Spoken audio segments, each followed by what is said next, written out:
One of the things we're going to review today is a 3-inch coupler with an inside diameter of 76 millimeters, length 3 inches, which is 76 centimeters. So we'll go ahead and use our calipers and take a look to see if it is everything that it says it is. And we'll see how thick it is.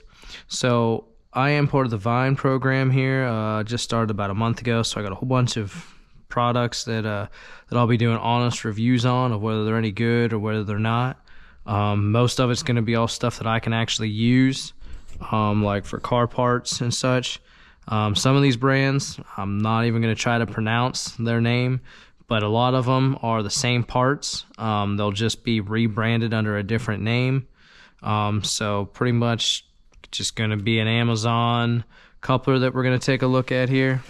So I got my calipers. So it says we should have a 76 millimeters or a 3-inch inside diameter. So about as wide as we can go there. If you can see on there, should be right about a 3-inch without trying to deform it. On the inside diameter, outside total diameter, we're looking at about a 3.4, and it said we should have about a 3-inch length. Let's see, and we have a 3-inch length. So overall, the dimensions seem right. It does seem fairly thick. It is malleable. We'll go ahead and test the thickness of it. 0.2 inches. I like to do most of my stuff in millimeters, because then it applies to everybody, not just the United States. So you're looking at a thickness of about 5.5, 5.62. So it adds to the 3-inch inside diameter. You're looking at an extra 10 whenever you looking at your couplers or your T-clamps. You'll need a clamp that can go 75, 76. 76 is about the 3 inches, plus the 5.5 on the outside. So you will need a T-band or other cup, depending on the application, of about 85.2, 86 if you're just nice and gentle on it without deforming it, about 86. Obviously you're gonna, depending on if you're just doing like a cold air intake on it, there's no real pressure, so any kind of clamp would work.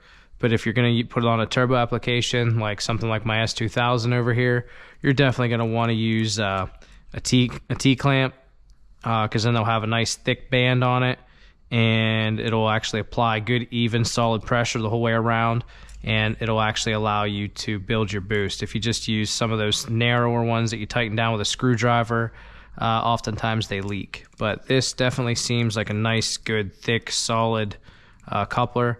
I would go ahead and say that it would be fine to recommend this coupler, or most of these Amazon brands. The real main question is, how long do they last? Do they stay this nice and malleable for a long time, or do they end up getting hard and brittle? That would be the only my concern.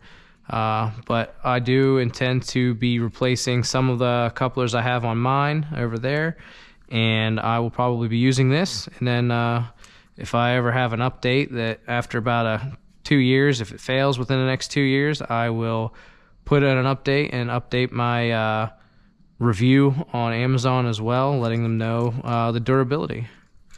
But we'll be also reviewing a few other things here. This here is a remote control battery disconnect switch. It's a pretty cool device. That'll be in another video. I'll show how to hook it up and what it does and why. We got a couple other things here.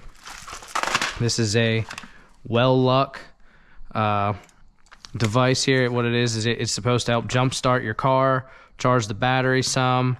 You can use it as a flashlight. The flashlight will be right there. You can use it to pump up your balls, like your basketballs or tires. That's a pretty cool device. Catch you later.